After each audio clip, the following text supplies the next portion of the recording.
bantu banjye muraho mumeze neza, Ubalde official nk'ibisanzwe murakaza neza kuri YouTube channel yanyu Uburezi Rwanda TV, aho mubugeraho amakuru ajyanye n'uburezi, scholarship, application guidance ndetse n'ibindi byose bijyanye n'uburezi hano mu Rwanda. So abantu benshi mwakomeje kugira ikibazo cy'ukuntu wasoza application yawe ya University of Rwanda, ariko abenshi byagomeje kugorana bakibaza ati se ko application yari ibisanzwe tukaza tutarimo kubona uko duhitamo faculty byagenze bite? Ko application ntitegamo nta kibazo bikagenda neza ya kabiri ubu ngubu koko bigiye kugenda. Abangaba rwose murabona ko ni bamwe namaze kugenda nsoreza, kuko njye nababwiye ngo mba mpari ku bwanyu, yaba ubishaka ndagukorera, waba utabishaka nkakwereka inzira ukikorera nk'umuntu w'umunyarwanda umaze gusobanukirwa iby'ikoranabuhanga. Gatoya turaje tubanze duce muri declaration letter. Ni letter ikwemerera neza uko wamaze gusubmitinga imyirondoro yawe, ariko hagati aho turebe n'ukuntu uhitamo faculties zawe ukuntu zihitamo n'uburyo zisubmitinga. Gusa noneho tunareba uburyo ahangaha uhagera nyuma yo kwishyura warabonye rege namba, ngira ngo muri channel naberetse ko twabona registration number no kwishyura. So YouTube channel ya Ubalde official ntabwo hanini nkihicishaho amakuru nk'aya ngaya, ngiye kuzanyanyuza kuri YouTube channel yitwa Uburezi Rwanda TV nk'uko benshi mwabinsabye. Ubalde official, isoko ku ikoranabuhanga, internet is a future. Kora subscribe tubane igihe cyose.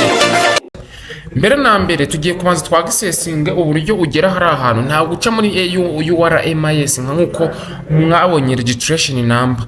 Uvuga ngo system zabaye hafi nk'ebyiri rwose, niyo mpamvu habakenewe icyo twita aba expert mu ibintu nk'ibi ngibi bya application bakabafasha.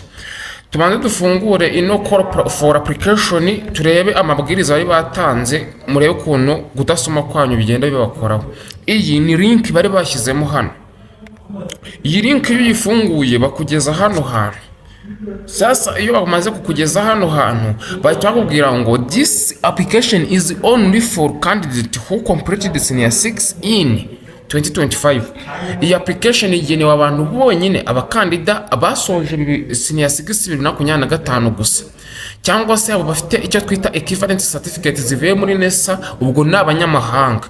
Then hano itukora icyo twita continue. Yumaze gukora continue ukora hano handitse apply. Yukoza apply barabwira ngo shyiramo index number yawe. Yumaze gushyiramo index number yawe, mbere na mbere babanza gucekinga se uyu muntu asoje uyu mwaka. Yasoje uyu mwaka tayari barakwemera barakureka. Yumaze gukora apply for admission ntabwo wabirangiye. Nanze kugaragaza amakuru y'abantu hano, kanze mbereke nk'aka video nafashe, wenda maze guhitiramo nk'umuntu, wenda murabona nk'uyu muntu. Okay, nk'uyu muntu bari barimo bahise batwereka ngo duhitemo program.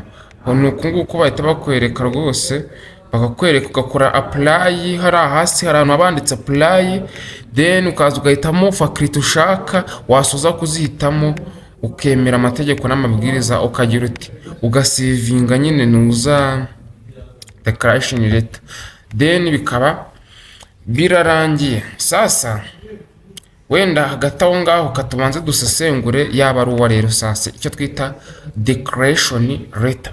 Declaration letter ni yonyine ishobora kugaragaza ko wakoze submit cyangwa se wakoze application muri University of Rwanda. Sasa rero tugiye kwicamo twirukanka. Bavuze ngo ubundi declaration letter ndahita uhabwe kubwira yuko wakoze neza cyangwa se utakoze neza mu kintu ikorwa wari urimo. Hano barakubwira ngo this is to certify within a reference number. Urumva hano bavuze amazina hanaguye kugira ntabwo ari byiza gukoresha amazina y'abantu. Within a reg number, difference number has successfully submitted on admission application to the University of Rwanda. Then go thank you, required to wait for the official admission decision. murakoze kuba mwaba mwihanganye mu gihe tugitegereje umwanzuro wa admission which will be communicated in due course. Please keep this document for reference. Wumva iyi document ugomba kuyibika. Umuntu ugukorera application ntabwo iyi document umenye ko yakwibye. Sasa abantu bashaka kumfasha nabo munyandikire nta kibazo. Then nimero hano ni za ntuza zisanzwe nyine. Nabwo hano hasi ngo I hereby declare that the information provided in my application is true and correct to best of my knowledge. I understand that providing false or misleading information may result in the rejection of my application. Ndemeza ko amakuru yose ntanze hano ariyo kandi ari ay'ubumenyi bwanjye. Ndemeza ko ibyo naba natanze atari byo cyabinyuranyije n'ibyo basaba bazavamo umwanzuro wo kwanga application yanjye cyangwa se gukora icyo twita rejection. Bye bye, God bless you. Niba rugambira ugeze ku YouTube channel kora subscribe, sangiza inshuti zawe, sharing abantu bose uzi b'abanyeshuri cyangwa se n'ababyeyi bawe kuko ibi barabikenera. Wacha amakuru ya university gusa n'ibindi bigenda bico. Hasigaye tuzahurire muri video igize uti itaha.